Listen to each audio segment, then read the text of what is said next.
अगोणे सदर ऐं peoples party के शरीक चेयरमैन आसिफ अली ज़रदारी की काफ लीग के सरबराह चौधरी शुजात हुसैन से संदस रिहाइशगाह से मुलाकात।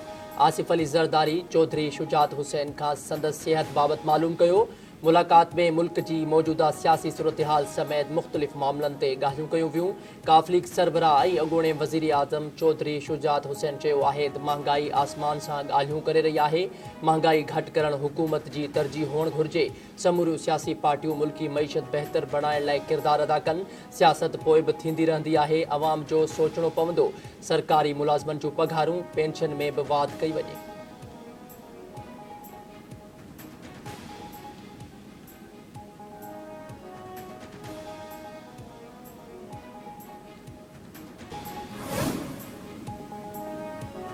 चौधरी परवेज़ इलाही एक केस में बरी थींदे ई बे केस में गिरफ्तार। एंटी करप्शन पंजाब के अगोणे वडे वज़ीर के गुजरांवाला में दाखिल केस में ॿीहर गिरफ्तार किया।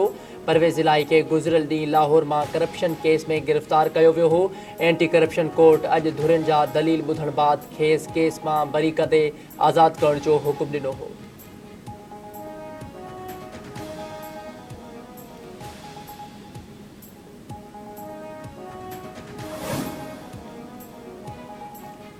कप्तान जो वसीम अकरम प्लस माइनस थी वियो। उस्मान बोज़दार जो सियासत छॾण जो ऐलान। लाहौर में प्रेस कॉन्फ्रेंस कंदे चयाईं नव मई वाक़िअनि की मज़म्मत कयां थो।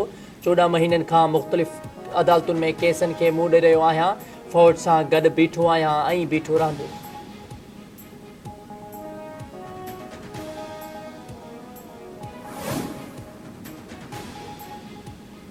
सिंध असेंबली में तहरीक इंसाफ जो मुखालिफ धुर अॻवान वारो उहिदो विञाइजण जो इम्कान। पीटीआई से वास्तो रखंदड़ मेंबर्स जो अंग 3 मां घटिजी 20 थी वियो। 9 मई वाक़िअनि खां पोइ 6 MPs पार्टी छॾण जो ऐलान करे चुका। 4 MPs सेनेट चूंडण वक़्तु पार्टी छॾे विया हुआ।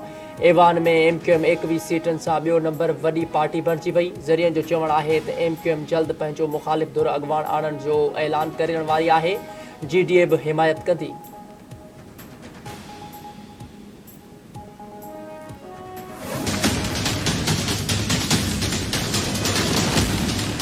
पुलिस जी इंक्वायरी न खपे इहो असांखे नाहे क़बूल। कुछ भी इहो फ़ैसिलो असांखे न कल क़बूल हुयो न अॼु क़बूल आहे। असांखे इहे ॻाल्हियूं असांजे साम्हूं केर भी न करे पुलिस जे बारे में। असांजो भाउ बेगुनाह शहीद कयनि।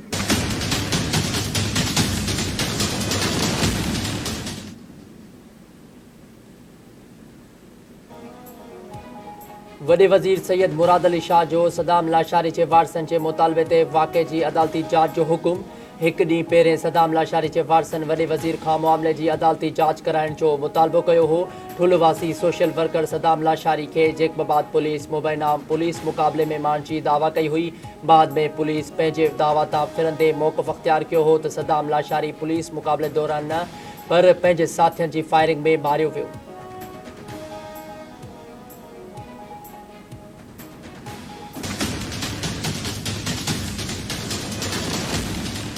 पुलिस जी इंक्वायरी न खपे इहो असांखे नाहे क़बूल। कुछ भी इहो फ़ैसिलो असांखे न कल क़बूल हुयो न अॼु क़बूल आहे। असांखे इहे ॻाल्हियूं असांजे साम्हूं केर भी न करे पुलिस जे बारे में। असांजो भाउ बेगुनाह शहीद कयनि।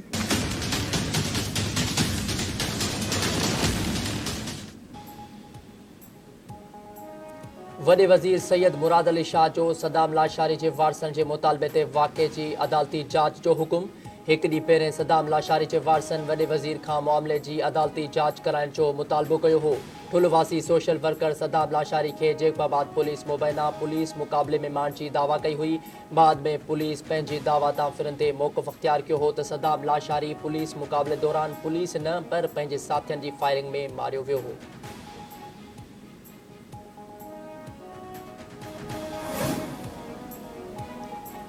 लाड़काने ऐं सखर रेंज के दर्जने ASI ऐं हेड कांस्टेबल समेत 24 एहलकार मुअतल।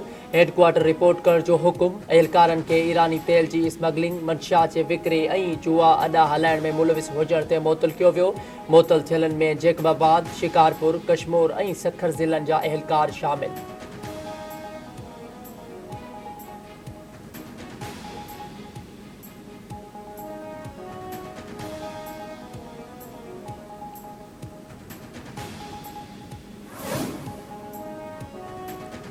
गौसपुर जे कच्चो बुंडी वारे इलाइक़े में लोलाई बिरादरी जे ॿिनि धुरियुनि में हलंदड़ खूनी तकरार ॿीहर भड़की उथियो। फायरिंग में 2 सगा भाइर क़तुल। हथियारबंद फायरिंग करे नौजवान सगीर ऐं भलो लोलाई खे क़तूल करे छॾियो। लाश अस्पताल मुंतक़िल।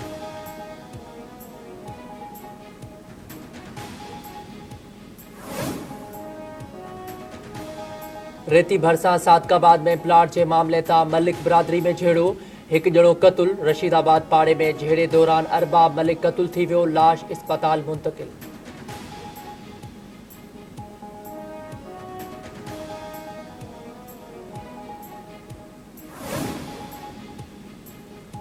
थर में मोर पखी जे मरण जो सिलसिलो रुकजी न सघियो। नीपलो जे ॻोठ कोबे जे ढाणे में 8 मोर पुरस्रार बीमारी विखे मरी विया। वाइल्ड लाइफ खाते इतला बावजूद इलाज लाइ के बि क़दम न खयां। ॻोठाणनि मूजिबि मोर बीमारी सबबि अखियुनि खां अंधा थी वञनि था, जंहिं बाद जंगली जानवर खेनि खाई वञनि था।